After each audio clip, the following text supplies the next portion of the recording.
Hello dear, welcome to my YouTube channel. I hope आप सब बहुत अच्छे होंगे और आपकी पढ़ाई भी बेहतरीन हो रही होगी। जो यूपी पुलिस और यूपीएसआई की तैयारी कर रहे हैं उनके लिए इम्पोर्टेंट क्लास होने वाली है। जीके जीएस का जो मोस्ट इम्पोर्टेंट क्वेश्चन है और एक्सपेक्टेशन जो किया जा रहा है उस क्वेश्चन का, तो हमने उसको ऐड किया है। और वीडियो में अंत तक बने रहें ताकि आपको बहुत ज़्यादा लाभ हो सके जीके जीएस में, ठीक है। और हमने केवल क्वेश्चन लिखा है और उसका आंसर लिखा है ताकि आपका ज़्यादा टाइम ना लगे और कम टाइम में अच्छा क्वेश्चन आप समझ सकें और कवर हो सके। इसलिए वीडियो लंबा ना हो, इसलिए हम अपना क्वेश्चन स्टार्ट करते हैं। तो जो हमारा पहला प्रश्न है, पहला प्रश्न दिया गया है कि भारतीय संविधान में कितने मौलिक कर्तव्य हैं। तो भारतीय संविधान में जो मौलिक कर्तव्यों की संख्या है वो है 11, ठीक है। पहले 10 था। अगला प्रश्न है कि बाराकाह का परमाणु ऊर्जा संयंत्र कहाँ का पहला परमाणु केंद्र है, ऊर्जा केंद्र है, ठीक है। तो ये है हमारा संयुक्त अरब अमीरात। नेक्स्ट, न्यायिक समीक्षा का सिद्धांत किस देश में उत्पन्न हुआ और फिर विकसित हुआ, ठीक है। न्यायिक समीक्षा तो ये हुआ था आपका संयुक्त राज्य अमेरिका में, ठीक। संयुक्त राज्य अमेरिका यानी कि यूएसए, ठीक है, यूनाइटेड स्टेट अमेरिका। नेक्स्ट, किसी व्यक्ति की मृत्यु की अवधारणा की जा सकती है यदि उसके बारे में, ठीक है, डैश डैश समझिए कि मतलब कितने वर्ष तक उसके बारे में सुना नहीं गया है। तो वो 7 वर्ष, यानी 7 वर्ष से किसी व्यक्ति के बारे में कुछ सुना नहीं गया है तो उस पर किया जा सकता है उपधारणा, ठीक।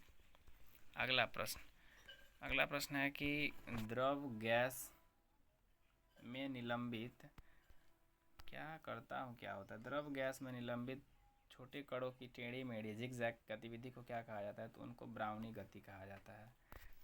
नेक्स्ट, मेन उद्देश्य यही है कि कम समय में मतलब ज़्यादा क्वेश्चन को कवर किया जाए ताकि बिना मतलब का टाइम आपका भी वेस्ट ना हो और मेरा भी वेस्ट ना हो। आपका भी इम्पोर्टेंट है और मेरा भी इम्पोर्टेंट है। अगला प्रश्न ये कि एक व्यक्ति एक सार्वजनिक प्राधिकरण को किसी जानकारी के लिए अनुरोध करते हुए एक आवेदन दायर करता है और ऐसी जानकारी किसी अन्य सार्वजनिक प्राधिकरण के पास है, तो ऐसा प्राधिकरण क्या कहलाएगा। तो वो कहलाएगा संबंध प्राधिकरण के पास आवेदन अग्रसित करेगा, ठीक है, मतलब आगे की तरफ मूव कर देगा, भेज देगा। अगला प्रश्न है उत्तर प्रदेश का राज्य पंछी कौन सा है। तो उत्तर प्रदेश का जो राज्य पंछी है वो है सारस क्रॉन्च, जिसको कहते हैं इंग्लिश में। नेक्स्ट, भारतीय संविधान के किस अनुच्छेद के तहत 14 वर्ष की आयु के सभी बच्चों को निःशुल्क और शिक्षा का अधिकार देता है, निःशुल्क शिक्षा का अधिकार देता है। तो वो है अनुच्छेद 21 के ए में, ठीक है। अनुच्छेद 21 की ए में कहा गया है कि 6 से लेकर के 14 वर्ष के बच्चों, यानी कि 6 साल की उम्र के बच्चे और 14 वर्ष की उम्र के बच्चों को क्या करना है, निःशुल्क शिक्षा अनिवार्य कराना है, देना जरूरी, important. Next question, Uttar Pradesh के किस जिले के को नवाबों का शहर कहा जाता है। तो नवाबों का शहर लखनऊ को कहा जाता है। अगला प्रश्न, किस नीति ने भारत देश की समाजवादी साख को कमज़ोर किया है। तो वो किया है नई आर्थिक नीति 1991, नई आर्थिक नीति 1991। अगला प्रश्न, भारत सरकार द्वारा केंद्रीय सूचना आयोग की स्थापना किस वर्ष की गई थी। भारत सरकार द्वारा केंद्रीय सूचना आयोग की स्थापना 2005 में किया गया है। अगला, पुलिस द्वारा तैयार किए जाने वाले लिखित दस्तावेज FIR का पूर्ण रूप क्या होता है। जो FIR आप लोग कराते जाते हैं, बहुत लोग होते हैं FIR करा दे FIR कर दे, तो FIR का जो फुल फॉर्म होता है first information report, okay. Hindi में कहते हैं प्रथम सूचना रिपोर्ट। बहुत होता है कि फर्स्ट इन्वेस्टिगेशन रिपोर्ट, ऐसे करके बहुत सारा दिया रहेगा, तो उसको नहीं करना है, कहना है फर्स्ट इंफॉर्मेशन रिपोर्ट। अगला, हाल ही में नीति आयोग का पूर्ण कार्य सदस्य किसे नियुक्त किया गया। तो जो पूर्ण कार्य सदस्य हैं उनका नाम है राजीव गौबा, इन्हीं को नियुक्त किया गया है नीति आयोग। नीति का भी फुल फॉर्म आपसे पूछता है, ठीक है। तो जो नीति का फुल फॉर्म होता है NITI,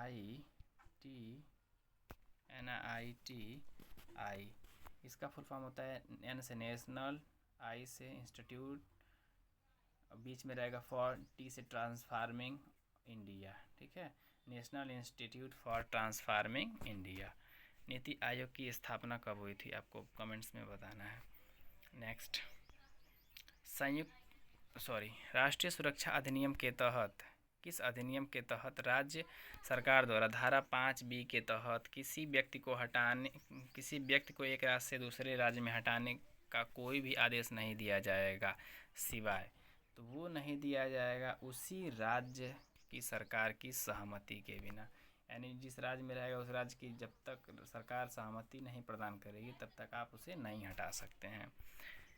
अगला प्रश्न है, पुरी में पुरुषोत्तम जगन्नाथ मंदिर के निर्माण का संबंध किस राजवंश से था, तो वो था गंग वंश के राजवंश, ठीक है, इनके द्वारा निर्माण कराया गया था जगन्नाथ मंदिर का। अगला प्रश्न है, किस समिति द्वारा केंद्रीय सतर्कता आयोग की स्थापना के लिए अनुशंसा की गई थी, तो वो के संथानम समिति के द्वारा इनकी अनुशंसा की थी, केंद्रीय सतर्कता आयोग की स्थापना। नेक्स्ट, लचीली विनिमय दर प्रणाली में विनिमय दरों के बारे में दीर्घकालिक पूर्व कथन करने के लिए किस सिद्धांत का उपयोग किया जाता है, तो वो किया जाता है क्रय शक्ति का सामान्य सिद्धांत। ओके, नेक्स्ट, अगला प्रश्न है हमारा, भारतीय संविधान के अनुच्छेद में से कौन सा अनुच्छेद अंतःकरण की स्वतंत्रता देता है, की गारंटी देता है, तो वो है हमारा आर्टिकल 25। ये क्या करता है, अंतःकरण की स्वतंत्रता देता है, गारंटी देता है। अगला प्रश्न, 1948 के नरसंहार के अपराध की रोकथाम और दंड परिसंधि के तहत नरसंहार को किसके रूप में नहीं माना जाएगा, तो वो नहीं माना जाएगा प्रत्यार्पण के उद्देश्य के लिए राजनीतिक अपराध है, इसके बारे में नहीं माना जाएगा, अपराध, राजनीतिक अपराध नहीं होना चाहिए। अगला प्रश्न आ रहा है, भू राजस्व के मुख्य स्रोत क्या हैं, भू राजस्व के मुख्य स्रोत क्या हैं, तो वो होता है एक कृषि भूमि कर होता है, जल कर होता है, कर होना चाहिए जल कर, और फिर गैर कृषि भूमि का मूल्यांकन, ये तीनों क्या होते हैं, भू राजस्व कर का मुख्य स्रोत होते हैं। अगला प्रश्न हमारा है, भारतीय संविधान के अनुच्छेद 263 के तहत स्थानीय सरकार और सरकारी विकास के लिए केंद्रीय परिषद का गठन किस वर्ष किया गया था, तो वो किया गया था वर्ष 1954 ईस्वी में। आशा करता हूँ कि आपको ये वीडियो पसंद आ रहा होगा और आपके लिए बहुत ही फ़ायदेमंद है, तो आप दोस्तों में भी अपने शेयर करेंगे। अगला प्रश्न है कि संसद द्वारा अखिल भारतीय सेवा अधिनियम किस वर्ष में अधिनियमित किया गया था, वर्ष 1951 में। अगला प्रश्न, कंप्यूटर स्रोत कोड के साथ छेड़छाड़ का अपराध सूचना प्रौद्योगिकी अधिनियम किस धारा में उल्लेखित किया गया है, किस धारा में लिखा है, धारा 65, ठीक है, धारा जो सेशन होता है, मतलब इसका 65 में इसको लिखा गया है, ठीक है। आप कंप्यूटर के साथ छेड़छाड़ नहीं कर सकते हैं, कंप्यूटर कोड के साथ। मुख्य साक्षी के द्वारा न्यायालय में लिखकर या क्रान के द्वारा दिए गए साक्ष्य को माना जाएगा, यह एक मौखिक साक्ष्य होगा, मौखिक साक्ष्य, ठीक है। अगला प्रश्न,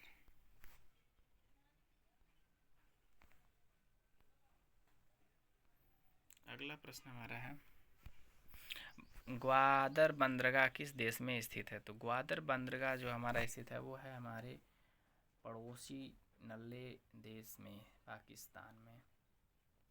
ओके, नेक्स्ट, ग्रामीण बैंक के संस्थापक कौन थे, तो ग्रामीण बैंक के संस्थापक थे हमारे मोहम्मद यूनुस, 1983 में किए थे, मोहम्मद यूनुस 1983।